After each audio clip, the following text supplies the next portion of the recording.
Hi, my name is Danae Kristine. I am a model and actress and writer based out of New York City. The best tips I can give to staying safe in terms of modeling and acting industry is really coming down to trusting your gut first, and secondly, building a community around yourself. The best advice I could ever give a model or an actor is to make friends with models and actors. And that might seem like, oh, obviously, but what I mean by that is not just, oh, make friends, it's build a support system and keep building it, because when something happens, because unfortunately it happens, you're going to have people around you who are going to be able to fight for you and take care of you. And the best thing that can happen is you can avoid those incidents by communicating with other models. So I consider myself fairly lucky. I've only had maybe 2 sketchy incidents, which I shouldn't have had in the first place. But the reason I've had so few is because I've been particularly careful, and anytime I work with someone new, I make sure to contact the models and actors that have worked with that potential new business partner. So if I'm considering working with a new photographer, or I'm going to be going onto a set for a gig that I get through an agency or whatever, I always look into who's going to be on that set or who that photographer is, and then I look at who those people have worked with. What models and actors have they worked with? And then I go and I contact those models and actors, and every single time they respond, and every single time they respond with their genuine thoughts on how that person was, if they were creepy or not, if they were professional or not, if they got back the footage to them in time, etc. Models and actors love to gab. They love to tell you the truth about who they've worked with because they're tired of dealing with bullshit. I don't know if I'm allowed to say that, but I'm doing it. And that's how I've been able to avoid. The only reason I've had sketchy incidents up to this point is because it was really early in my career when I had no community. And the moment I started building a community, I've been able to stay safe. The other advice I would give is simply to read how they're communicating with you. So if you're working with a new photographer, or new director, whoever, and you're messaging, emailing, whoever them, how are they talking to you? Are they using professional speech, or are they calling you pet names? Are they trying to coax you into something you're not interested in doing?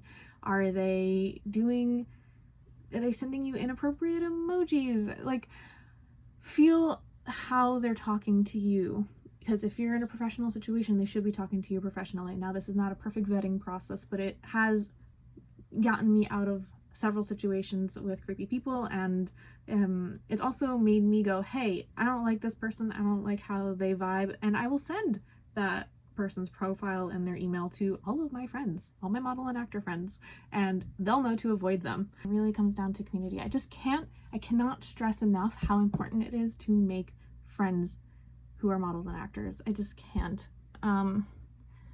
They've literally saved my life, and I can only hope that I've helped my friends stay out of sticky situations themselves. There's no protection for models right now. Unfortunately, actors have all sorts of unions, SAG-AFTRA and such, but models have no unions. We have no protections. The industry is designed for us to fail. And I've actually discussed this before in an open letter / article that I published on my profile / on my website, if you want to go look at it.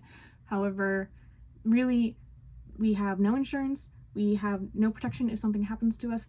All of our work, all of the photos that have ever been taken of us don't belong to us. They belong to the photographer or the company that we release them to. Yes, we might, unless we sign a contract, have the right to ask the photographer to remove that photo from a website or etc., but we don't control it. Okay, it's not ours. It is legally the photographer's, or legally whoever we sign that photos off to. And we own nothing. We barely even own our faces. Paparazzi, whoever, can take our shots, and it's theirs. Our bodies. I mean, actors and famous people are known to go out in the exact same outfit when they're going to the gym or the grocery store, because then it becomes useless to paparazzi. But there is no legal protection for models. We are often not paid.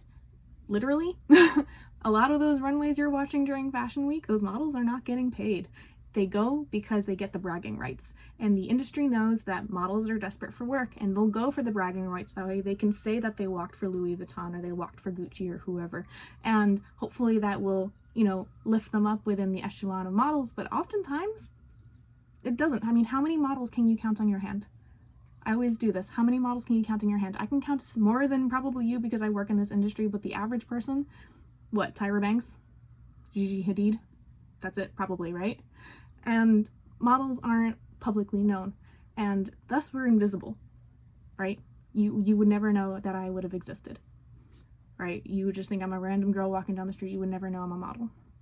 And the industry takes advantage of us because we have no voice, and our faces are plastered everywhere, and no one cares except for us. So we're taken advantage of, we're assaulted constantly, we're never paid, and if we are, it's paid late or way under what we deserve, and it's just awful. So the only way to protect ourselves is through community and through constantly voicing the issues. I never shut up about the industry.